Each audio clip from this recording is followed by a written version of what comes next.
Hey, what's up you guys, it's Dorothy and welcome back to my channel. In today's video, we're going to go into the story of Rahab and chapter 6 of The Women of the Bible Speak by Shannon Bream. So let's get right into this video. This video is going to contain me speaking about the Bible and topics of the Bible. If you do not wish to continue or listen to me speak about anything about the Bible, you have been warned to click off the video now. Let's get right into this. Rahab, Joshua 2:1-24, Joshua 6:25, Hebrews 11:31, and James 2:25. Esther and Rahab make an unlikely pair, one a queen, the other a prostitute. They lived some 700 years apart, Esther during the time of the exile in Babylon and Persia after Israel had been essentially destroyed, and Rahab at the very beginning of Israel's founding as a nation, when Joshua and his troops were just starting to lay plans for taking Canaan. In fact, Rahab is the reason that Joshua's army was able to make its very first conquest, the city of Jericho. So you could say she played an essential role in Israel's later glory and prosperity. But there was nothing glorious about Rahab's life.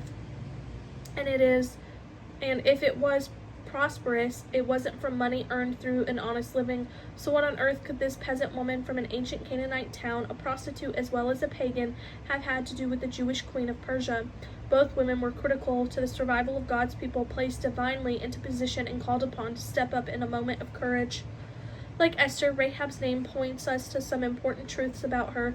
In Hebrew and in most of the local Semitic languages, her name is Ravka, meaning he enlarges or he widens.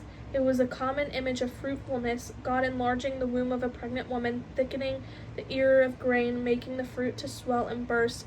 In Rahab's case, the name had other meanings: to enlarge a land area. Because of her bravery at the critical moment, that's exactly what she helped Israel to do, and that was just the beginning. Rahab, the prostitute, is one of the ancestors of Christ himself. She married Salmon of the tribe of Judah and gave birth to Boaz, the same Boaz who would go on to marry Ruth, the great-grandmother of King David, which puts Rahab directly in the lineage of Jesus Christ himself. Just like Esther, Rahab changed the world with one bold, decisive act. We might meet her in Joshua 2 after some spies from Israel show up at her front door. After 40 long years of wandering in the desert without any permanent home, the people of Israel had finally made their way into Canaan. They had become a nomadic people, but they longed for a home. They had lost Moses and Joshua, and Joshua was their new leader. He would be tasked with taking a band of dispirited nomads and turning them into an army capable of fighting against the trained legions and fortified cities of Canaan. To the human eye, it probably looked like a hopeless mission. The Israelites couldn't match those ancient, sophisticated, well-supplied cities in weaponry or number. But after the death of Moses, Joshua had heard directly from God a powerful directive full of bold promises. You and all these people get ready to cross the Jordan River into the land I am about to give to them, to the Israelites. I will give you every place where you set your foot, as I promised Moses. Your territory will extend from the desert to Lebanon, and from the great river, the Euphrates, all the Hittite country, and the Mediterranean Sea.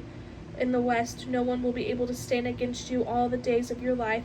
As I was with Moses, so I will be with you. I will never leave nor forsake you. Be strong and courageous, because you will lead these people to inherit the land I swore to their ancestors to give them.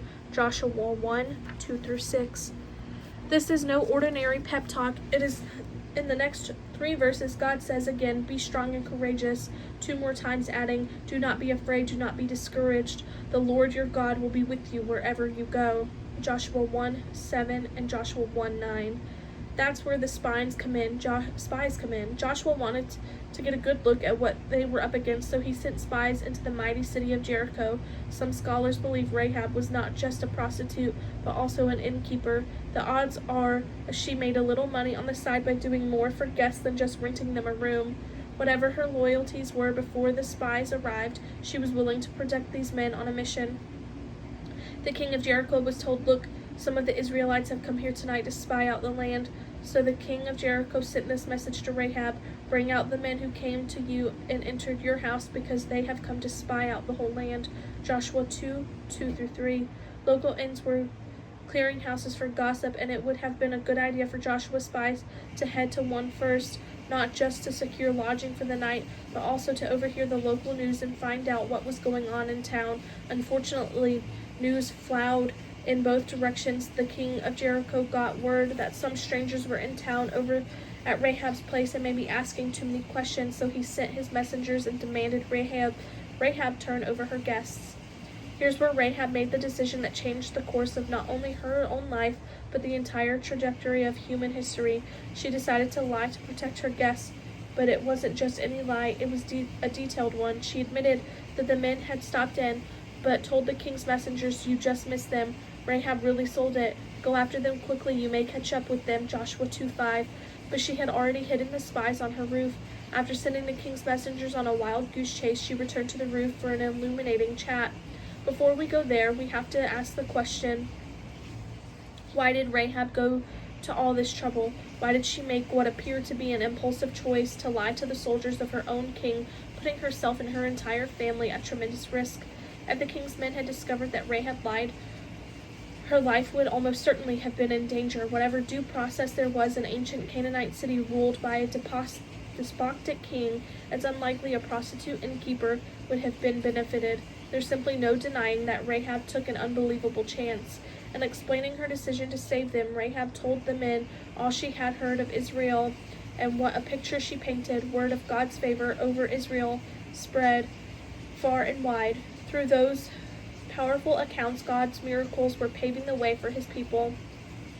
"I know that the Lord has given you this land and that a great fear of you has fallen on us, so that all who live in this country are melting in fear because of you. We have heard how the Lord dried up the water of the Red Sea for you when you came out of Egypt, and what you did to Sihon and Og, the two kings of the Amorites east of the Jordan, whom you completely destroyed. When we heard of it, and our hearts melted in fear, and everyone's courage failed because of you. For the Lord your God is God in heaven above and on earth below." Joshua 2:9-11. Rahab knew the reputation of these people and their God. She recognized that God was not like the pagan gods of her day and community. So she struck a deal with Joshua's men. In exchange for the help and shelter she offered, they would spare her life and the lives of her family, knowing that she knew of their mighty God. There was no way she'd even consider turning the spies over to Jericho's king. Rahab knew their God was real and had the power to save her loved ones. Like Rahab, we all have to experience a moment when we fully understand the reality of God and his power to redeem us. It's a gift of faith, a gift Rahab was clearly given. Her profession, her nationality, nothing on the surface would have appeared to put her on the path of becoming a part of the nation of Israel and into the lineage of Jesus himself, yet God expertly crafted her story, leading Israel's brave spies to her doorstep and giving her courage when she needed it most. Together, Rahab and the spies hatched a plan. Her end joined the wall of the city, so helping the spies sneak out was an easy task. She lowered them out her window on a rope and sent them on their way, advising them to hide in the hills until their pursuers gave up. Knowing they would return with others in battle, she agreed to hang a scarlet cord in her window and to gather her family inside. The cord would serve as a notice to Israel's troops not to harm a single person inside. When the great attack came, trumpets blasting, the people shouting, and the walls of Jericho crashing down, Joshua honored the word of his men because of Rahab's hospitality and faith in God that up to this point was not her own. The city was taken, but Joshua spared Rahab the prostitute with her family and all who belonged to her because she hid the men Joshua had sent as spies to Jericho, and she lives among the Israelites to this day. Joshua 6:25. I'm going to leave it off right there, and I will see you guys in part 2 of the story of Rahab in the next video. Bye.